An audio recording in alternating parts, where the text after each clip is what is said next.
Right, you lot, let's talk Villa. Yes, so welcome back. Premier League game week 27 is all but done, apart from Arsenal, who play Sheffield United tomorrow, but I think we probably all know how that game is going to go, so I'll just chalk that up to 3 points for Arsenal. I really don't give Sheffield United any hope in that game whatsoever. But we are, of course, going to be reviewing Aston Villa's 3-2 away win against Luton, as well as all the other results from around the Premier League, what they mean for Villa and what it means for the Premier League table as well. As always, if you are enjoying the content around the Aston Villa, the Premier League, and now some fitness stuff coming your way as well, then leave a like, subscribe down below, head over and follow my X, which will be in the link below. I'm going to get back on the Twitter polls very, very shortly. It's just been a hectic couple of weeks. Go over to the fitness videos and you will know a little bit more about that. But without further ado, let me wheel across here, get the Weatherman Act up and running and bring you up our starting lineup, and we are going to be going through the subs for this game as well because they did make quite the impact. So let's give you my player ratings for this game. Got the starting lineup here. Emi Martinez I'd have to give a 6-2, conceded 2 goals but otherwise was quite commanding, came out and dealt with a lot of the crosses in the first half, although there weren't as many as the second half, that's granted, but then obviously did let in 2 goals, so I think you can give more than a 6 for that. Alex Moreno was eventually brought off and I'd give him a 5 purely because in the second half, him and Cash, to be fair, we'll get on to Cashy as well, were just getting rinsed, and the amount of crosses that Luton were able to get in the second half was actually a bit of a joke, and that's probably why we ended up conceding the 2 goals. We'll get into that as well. So same with Cash, a 5 for him. Not the best performance in the world because in that second half he just fell off for me and didn't really offer that much going forward either. And then the centre-backs, Longley, I'd give a 5 to as well. I think he keeps on just getting caught out of position and I don't really like that look for him, to be fair. In this game, I think it was one of his worst games in a Villa top in terms of getting caught out and letting his man in. And then Konsa, who I'll throw the stat up here as well. I don't think he misplaced a single pass in that game, which is quite frankly amazing, and he was back to his very, very best. A 7 for him as well. Obviously did concede the 2 goals. And I tell you what, I'm going to turn this down ever so slightly and let me know how that is. Is that better for you guys? Better for my eyes, let me tell you that. On the left, Jacob Ramsey came off after 20 minutes but looked very, very impressive in the 20 minutes he did play. So a 6 for him. Douglas Luiz, absolute master of assists for Ollie Watkins for our second goal, so he gets an 8. And then John McGinn, a 7.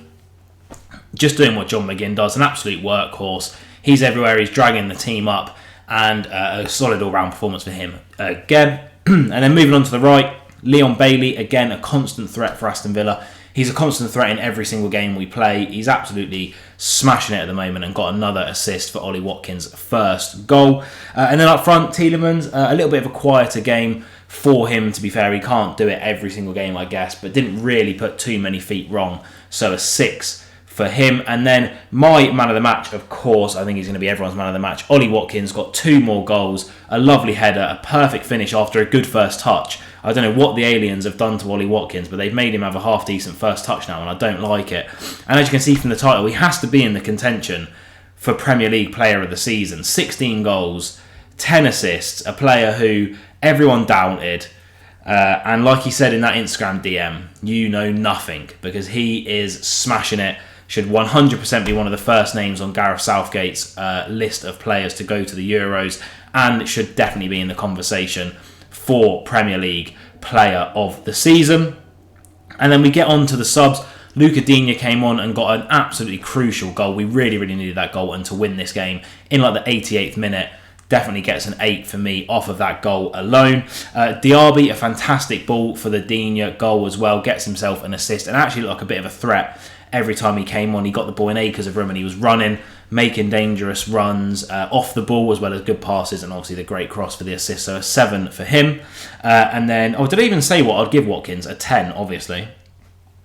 Zaniolo should never play a Premier League game ever again. I don't know what he offers. I honestly think he's like maybe like a team that's pushing for playoffs in the Championship potential quality. Nothing more than that. Don't want to see him again. Timo Rogmanum I actually thought was a pretty good cameo from him. He came on, controlled the midfield well, made some good interceptions, some good tackles, so a 7 for him. And then Morgan Rogers, I'll throw out some stats here about how he played. He did get subbed on and then subbed off. I get why Emery done it. I saw a lot of people bashing him, but he was on a yellow card and he was putting himself about quite a lot. And the last thing we needed in that game was a player to get sent off. But I actually think a 6 for his cameo. Very, very nearly scored a fantastic goal in the first half. A lovely, lovely shot, but I don't know how the Luton goalkeeper managed to get such a strong hand on it, to be honest with you. But yeah, a 6 for him. Overall, in terms of the game, we'll move on to the stats, which I will throw up here for you. As you can see, we won the game in terms of possession, and obviously the important stat is goals. It was 3-2. 3 more shots on target than them, but 2 less shots. More touches, more passes, more tackles, more clearances, less corners, and of course less offsides, because we enjoy catching teams offside, not the other way round. But just talking about this game then, the Aston Villa game. First half, we look like a team that's cruising for a Champions League spot. I don't think Luton had a shot until the 46th minute, which, considering they had more shots than us overall, it tells you how this game went. I don't think they had a shot until the 46th minute. They had nothing. We were blocking them off, not letting them get crosses in. We were really stumping their attacks out wide, and we were just all over him. It could have been 3, like I say. Morgan Rogers' effort forced a good save from the Luton goalkeeper, and like I say, it could have been 3 or 4-0 by half time. Luton didn't even look like a Premier League team. And then it's almost like the Manchester United game, except we got the late goal here as well. And in terms of when they beat us 3-2 at Old Trafford, when they came back from 2-0 down, we come out in the second half and we're literally a completely different team. Moreno and Cash looked knackered by the 50th minute. Luton clearly changed up their game plan and they pressed us, and whenever teams press us high, we look god-awful. They got back into it, scoring 2 good goals. The second goal from Carlton Morris was a lovely strike, to be fair to him. But yeah, we just didn't look on it. They were pressing us, and again, they had about, I can only remember like 3 or 4 crosses in the first half. I can remember about 20 in the second half. We really, really weren't stumping their attacks down the wing, and hence why I think Luca Digne was brought on. They were overrunning us in midfield as well, and it just wasn't good. It was not a good performance in the slightest. I wasn't happy watching it. But then, of course, we got the late goal and we get the 3 points, and to be honest with you, that is all that matters in football. So, is it a good performance or not? Let me know down below. I think actually it was a great performance first half, terrible performance second half, but we pulled it out. We got the win, and what more can you ask for? Let's look now at what happened around the grounds in the Premier League and what it could mean for Villa's top 4/5 Champions League push. So as you can see next to me, these are the rest of the results, bar the Arsenal game, which hasn't been played yet, but we all know Arsenal are going to win. So we start from the early kickoffs on Saturday. Brentford getting a 2-2 draw against Chelsea. Brentford are actually in a bit of a relegation scrap, and Chelsea are just poor, aren't they? I don't know how they managed to get that one up on us in the FA Cup. I really hope we don't lose to them when they come to Villa Park again. But yeah, 2-2 draw, good result for Brentford in terms of their Premier League safety, but another bad result. They're going to finish mid-table, Chelsea, and I don't know what they're going to do about all of this money they've got to raise for FFP. All of these players they've signed who aren't performing, that they signed for megabucks on megabucks contracts. How are they going to get rid of them? They're going to make so many losses. I don't think Todd Bowley knows how to run a football club properly. Maybe it will work and maybe all these players will come good. But for now, I think Chelsea are really, really in a sticky situation, and I don't know how long Poch will last there either. West Ham, back to normal ways, I think, after getting 4 goals against Brentford, I think it was, or Bournemouth. Back-to-back wins for them, beating Everton, who aren't an easy team to beat, 3-1 away from home. I do like West Ham. I think they've got some good players. I like Jarrod Bowen, and I think they'll be fine to be pushing United for that 6th spot. Fulham beating Brighton 3-0. Brighton is such a hot and cold team this season, and so are Fulham. But again, I don't think Brighton are really going to be anywhere near us. We're definitely going to finish above them this season. And Fulham, again, another mid-table team. But Brighton are just on and off, and I don't know what really is going to work for them. Is it catching up to them, the fact that they only sign wonder kids from Football Manager 24 who are 18 years old?